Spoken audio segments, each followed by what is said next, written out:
सरकारी जमिनींचेर उबारतले नवे प्रकल्प बेकायदेशीर बांदकामांक दिवचो ना थारो सांगता मुख्यमंत्री प्रमोद सावंत।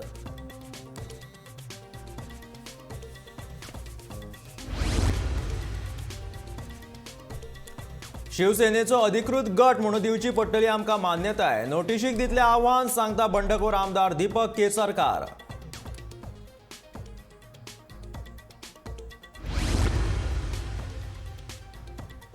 केंद्रीय मंत्री श्रीपाद नायक आणि बाकीच्या आमदारांनी दिवचो पोगो बिलाक तेको, रेव्होल्युशनरी गोवन्साची मागणी।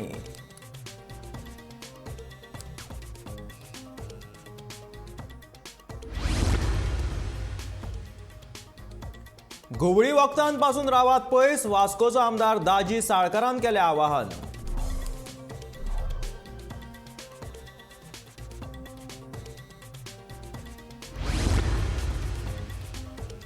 आणि फाटल्या 24 वरांत 109 नव्या कोरोना केशींची नोंद, एक्टिव्ह केशींचो आंकडो पावलो 896 चेर।